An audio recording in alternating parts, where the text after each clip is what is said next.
Si este video llegó a ti hoy, no es una coincidencia. Es porque necesitabas escuchar esto. Gracias por regresar a este espacio.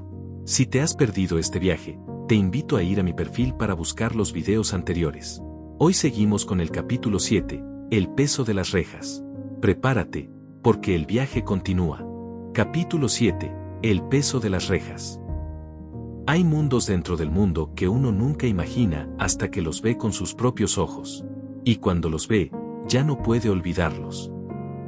Los primeros 3 meses en prisión no son como el resto. Existe un periodo que le llaman de nuevo ingreso, un tiempo en el que el sistema te recibe en un área de máxima seguridad, como si quisiera asegurarse de que entiendes bien dónde estás y lo que eso significa. Sin visitas, celdas más pequeñas de lo normal. Más personas de las que caben con dignidad en ese espacio reducido. Tiempos mínimos para salir al día, apenas lo suficientes para recordar que el sol todavía existe afuera. Sin comodidades, sin espacios, sin nada que amortigue el golpe de lo que está viviendo. Ese fue el primer mundo que recibió a mi hermano. Imagínalo ahí. Un muchacho de 18 años, que creció en una casa con patio enorme y árboles frutales, que se bañaba en ríos y corría descalzo por campos abiertos, que manejaba su propio carro sintiéndose libre como el viento, encerrado de repente en un espacio que no alcanzaba a contener a todas las personas que lo habitaban. Sin libertad. Sin futuro visible. Con nada más que el peso de sus decisiones aplastándole el pecho cada mañana al despertar.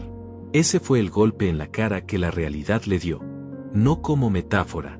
Como golpe real, duro, sin contemplaciones. Estaba frente a lo que sería su vida. No por días ni por semanas. Por años. Por décadas. Y tuvo que mirarlo de frente desde el primer momento, sin poder apartar los ojos, sin tener a dónde escapar. La primera visita la hicimos mi madre y yo. Mi padre no fue. Ese hombre que había sostenido lágrimas, que no se permitió derramarlas la noche en que todo se derrumbó, no tuvo el valor suficiente para ver a su hijo al otro lado de esas rejas. No era cobardía, que nadie lo malentienda. Era algo diferente, algo más profundo y doloroso que la cobardía. Era no soportar ver materializado exactamente lo que tanto había intentado evitar. Era que el amor, a veces, pesa demasiado para cargarlo en ciertos lugares. No fue hasta después de 1 año que mi padre pudo dar ese paso. Mi madre y yo fuimos los primeros. Recuerdo lo que sentí al entrar. El tamaño de todo. O más bien, la falta de tamaño. Todo era pequeño, reducido, calculado para contener sin dar. Las celdas que alcanzabas a ver eran espacios que en nuestra casa habrían sido un closet, y en ellas vivían personas con todo lo que les quedaba del mundo exterior. El ruido era diferente al de afuera. Los olores eran diferentes. El aire mismo se sentía distinto, más pesado, como si también estuviera encerrado. Y entonces lo vi a él. Dijo que estaba bien. Esas fueron casi las primeras palabras que salieron de su boca. Estoy bien. Con esa voz que intentaba sonar tranquila, con esa actitud que quería transmitir calma, con esa sonrisa que intentó aparecer pero que ya no era la misma sonrisa de antes. Esa sonrisa que había iluminado cada cuarto en que entró durante toda su infancia, esa sonrisa que hacía reír a todos con solo asomarse había cambiado. No había desaparecido del todo, pero había perdido algo que no sé nombrar con exactitud. Algo que se le había quedado del otro lado de las rejas. Sus ojos decían otra cosa. Sus ojos contaban historias que su boca se negaba a pronunciar. Había en ellos una angustia nueva, una que no existía antes, una que solo nace cuando uno se da cuenta de que el camino que eligió no tiene vuelta atrás fácil. Y en su piel, a veces, había marcas que tampoco mentían. Marcas que hablaban de un mundo interior a esas rejas que nosotros no alcanzábamos a ver y que él nunca nos describió. Porque así era él con nosotros. Siempre nos protegió de su realidad. Por más que sus ojos reflejaran horrores, por más que su piel contara historias que prefería callar, su respuesta siempre fue la misma. Estoy bien. No hubo una sola visita, en todos esos años, en que dijera lo contrario. No para engañarnos, sino para protegernos. Para que mi madre no se fuera a casa cargando más peso del que ya llevaba. Para que el tiempo que pasaban juntos no estuviera nublado por el miedo a lo que él vivía cuando ella no estaba. Ese silencio protector fue su manera de amarnos desde adentro. La sonrisa que lo caracterizó toda su vida se había perdido en esos primeros meses. Él lo sabía, Y nosotros lo sabíamos, aunque ninguno lo dijera en voz alta. Porque la realidad de lo que estaba viviendo no dejaba mucho espacio para sonreír de verdad. Estaba asimilando, con la lentitud dolorosa con que se asimilan las cosas que no queremos aceptar, lo que sería su mundo de ahora en adelante. Los amigos nunca aparecieron. Ni uno solo. Esos que lo buscaban porque sabían que con él siempre habría diversión, esos que llenaban su vida cuando todo iba bien, desaparecieron con la misma velocidad con que desaparece todo lo que no es verdadero cuando llega la adversidad. No hubo visitas de amigos. No hubo cartas. No hubo nada. La familia tampoco estuvo. Los tíos, los primos, esa familia extendida que había sido su mundo en tierra caliente, los que jugaron con él de niño, los que lo conocían desde siempre, fueron una o dos veces en todos esos años. Esa familia que él tanto amó, en la que se refugió tantas veces de niño, que lo hizo reír y crecer y sentirse parte de algo más grande, lo dejó solo. Completamente solo. Uno aprende cosas sobre la gente en los momentos difíciles que no puede aprender en ningún otro momento. Y lo que mi hermano aprendió en esos primeros meses fue una lección dura y definitiva sobre quién estaba realmente en su vida y quién solo había estado de paso. Pero hubo una que nunca faltó. Una sola. La única que importaba. Mi madre. No hubo una sola semana, en todos esos años, en que ella no fuera a verlo. Una semana. Así lloviera. Así estuviera enferma.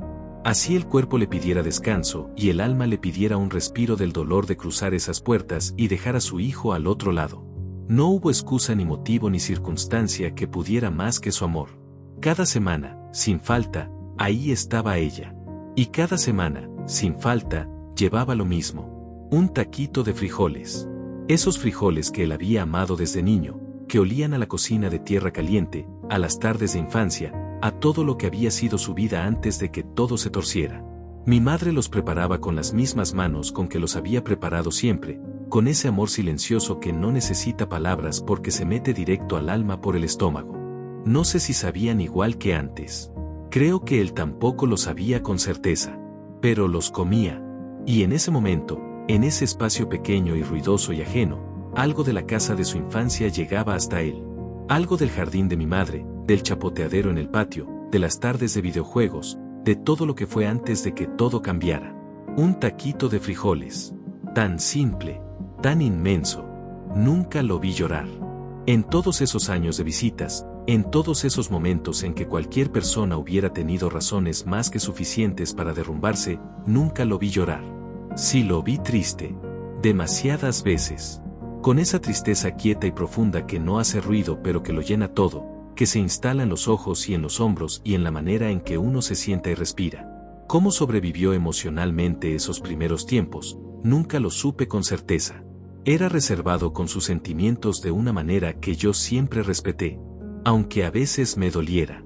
No contaba lo que sentía, no describía lo que vivía, no pedía que le tuvieran lástima. Cargaba solo lo que le tocaba cargar, con esa misma frase que mi padre pronunció la noche en que todo comenzó y que él hizo completamente suya. Ni modo. Hay que toparle. Yo salía de cada visita con el corazón partido en dos. Con esa mezcla extraña de alivio por haberlo visto y de dolor por tener que dejarlo ahí. Caminaba hacia afuera y él se quedaba dentro, y esa distancia de unos metros se sentía como un abismo que ninguno de los dos podía cruzar. Lo que más me impactaba no eran las rejas, ni los guardias, ni el ambiente hostil. Era el tamaño. Lo pequeño que era todo. Lo básico. Lo mínimo. Mi hermano, que siempre había tenido tanto en poco, que había aprendido a construir mundos con nada, ahora vivía en un espacio que apenas alcanzaba a contener su cuerpo. Y, sin embargo, cada semana, cuando le preguntaban cómo estaba, respondía lo mismo. Estoy bien.